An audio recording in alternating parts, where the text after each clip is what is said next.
YCP ఎప్పుడెప్పుడు అధికారం చేపడదామా ఏపీలను ఉవ్విళ్ళూరుతూ ఉంది. అయితే దానికి సమయం కలిసి రాలేదు ఇన్నాళ్ళు. కానీ ఇప్పుడు సమయం కలిసి వచ్చిందని కూడా తెలుస్తూ ఉంది.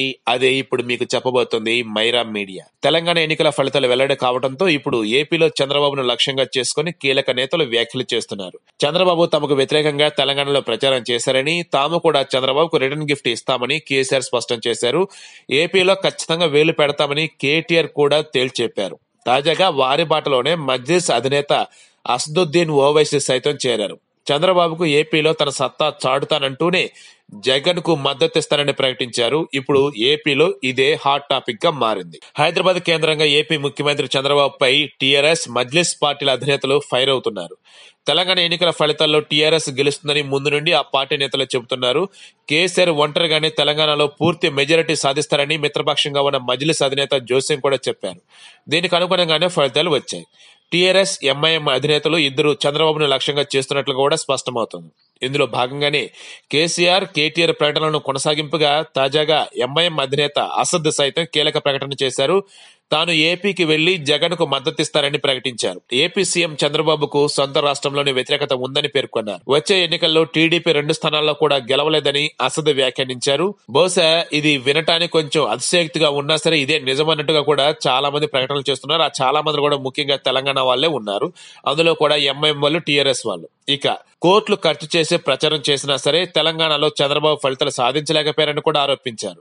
ఏపీలో తను ప్రచారం చేస్తే ప్రభావం ఎలా ఉంటుందో చంద్రబాబుకు తెలుస్తుందని అసద్ చేసిన వ్యాఖ్యలు ఇప్పుడు సంచలనంగా మారాయి. ఏపీలో పలు నియోజకవర్గాల్లో ముస్లిం మైనారిటీల ప్రభావం ఉంది. తెలంగాణలో కాంగ్రెస్ తో చేతులు కలిపి టీఆర్ఎస్, ఎంఐఎం కు వ్యతిరేకంగా పనిచేసిన చంద్రబాబును ఏపీలో టార్గెట్ చేయాలని అసద్ భావిస్తున్నట్లుగా కనిపిస్తోంది. ఇందులో భాగంగా ఏపీలో తాను జగన్ కు మద్దతుగా ప్రచారం చేస్తారని కూడా బహిరంగంగానే ప్రకటించారు. గత ఎన్నికల్లో బీజేపీతో పొత్తు కారణంగా టీడీపీ కేవలం 1 సీటు మాత్రమే ముస్లింలకు కేటాయించింది. మంత్రివర్గంలోనూ గత నెల వరకు ముస్లింలకు ప్రాధాన్యత ఇవ్వలేదు. ఇక ఇప్పుడు బీజేపీపై వ్యతిరేకత, కాంగ్రెస్ తో సఖ్యత కారణంగా తమకు ముస్లింలు తిరిగి దగ్గరవుతారని టీడీపీ అంచనా వేస్తుంది. ఇక ముస్లిం మైనారిటీల పార్టీగా పేరున్న మజ్లిస్ అధినేత స్వయంగా ఏపీలోకి ప్రచారంలోకి దిగితే మరి వారి ఓట్ బ్యాంక్ టీడీపీకి వ్యతిరేకంగా, వైసీపీకి అనుకూలంగా ఎంతవరకు మళ్లించగలుగుతారనేది ఆసక్తికరంగా మారింది.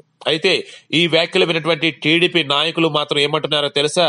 అసదుద్దీన్ ఓవైసీ కేవలం తెలంగాణలో, అది కూడా పాత బస్తీకే పరిమితమైనటువంటి వ్యక్తి అయినా సరే మతం పేరు చెప్పి రాజకీయాలు చేయడం అనేది ఆంధ్రప్రదేశ్ లో చెల్లని. ఇది ఏపీలో ఉన్నటువంటి ప్రతి వ్యక్తి కూడా చక్కగా అభివృద్ధిని, సంక్షేమాన్ని ఆయా పార్టీల అధినేతలను చూసి ఓట్లేస్తారు తప్ప మతం రంగు పులుముకొనో వేరే ఇది చేసో మాత్రం ఎక్కడ ఓట్లు వేరని కూడా తెగేసి చెప్తున్నారు.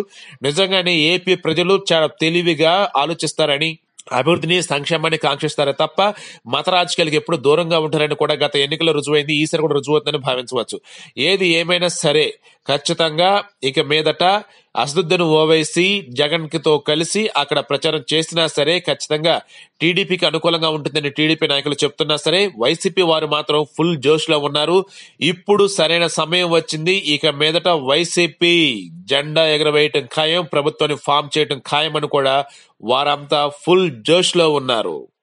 Please do subscribe Myra Media. Please subscribe Myra Media. Subscribe to Myra Media. Please like, share and subscribe to Myra Media for lot of film news, gossips and hot news. Please like, share and subscribe to Myra Media. For more interesting updates, please subscribe to Myra Media YouTube channel. For more updates, please subscribe to Myra Media. So like, share and subscribe to Myra Media.